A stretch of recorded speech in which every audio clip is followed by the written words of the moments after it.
Marami ng posisyon ang hinawakan, mga masiselang posisyon. Deputy Administrator ng Marina, Postmaster General, National Security Advisor, Cabinet Member, Congressman sa loob ng 5 termino, humawak ng bilyong-bilyong piso na budget. Pero pinagmamalahin ko po sa inyo na sa kabila ng napakalaking budget na hinawakan ni Roy Lugoles, ni minsan hindi po nagkakaso si Roy Lugoles sa opisina ng Ombudsman. Malinis po ang record ng inyong congressman. Ni minsan, bagamat tumawak ng kapangyarihan, ni minsan hindi po nagkakaso si Roy Lugoles sa anumang korte sa Pilipinas. Malinis po ang record ng inyong congressman sa anumang korte sa Pilipinas. Sapagkat si Roy Lugoles po ay katulad ng sinabi ko, naniniwala sa filosofiya ng responsableng gobyerno, RG. Pero alam ko na hindi lamang ako ang naniniwala dyan. Ako'y natutuwa na ang mga kasama ko dito sa ticket ay naniniwala din sa prinsipyo ng responsableng gobyerno. Una na, nabanggit ko na, ang ating Mayor Jun Bernabe na napakaraming proyekto na ginawa, binago ang mukha ng Parañaque at alam ko na babaguhin pa niya at lalo pagagandahin pa niya ang Parañaque. Yan po si Mayor Bernabe.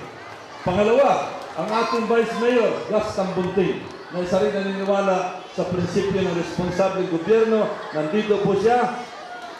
Pinasasalamatan ko siya sapagkat marami rin siyang magandang ginagawa ngayon bilang pakilala sa importansya ng responsableng gobyerno. At siyempre nandito po yung aking mga kasamahan. Alam ko lahat sila ay tumatangkilik at naniniwala sa filosofiya ng responsableng gobyerno. Andito po ang ating kaibigan, Konsihala Baby Bustamante,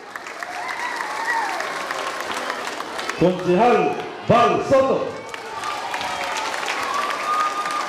Konsihal Bong Benson, Konsihala Beng Amurao, at siyempre ang aking favorite na konsihal dahil siyempre anak ko, Konsihal Rico Gomez.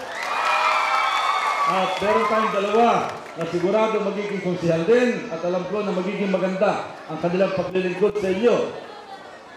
Benjo Bernabe at Larry Bonsol. Ito po muli ang inyong Congressman Roy Lugoles. Humihingi ng inyong tangkilik. Tulungan po niyo ako para muli ako makabalik sa Kongreso at muli makapagsilbi sa inyo. Inyong congressman, inyong kaibigan, inyong public servant. Hindi lamang congressman, kundi family man din po. Maraming salamat. Magandang gabi sa inyong lahat. Thank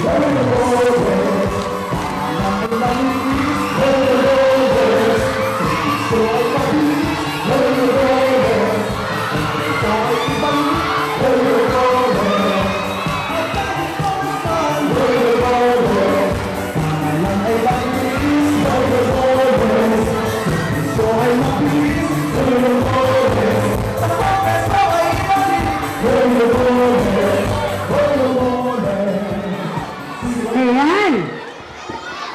Tutulungan ba natin si Congressman? Ayan, kailangan po ang ating Congressman dito sa District 2, Congressman Roy Lugoles. Wala na pong iba. Siya lamang po ang tatandaan ninyong pangalan.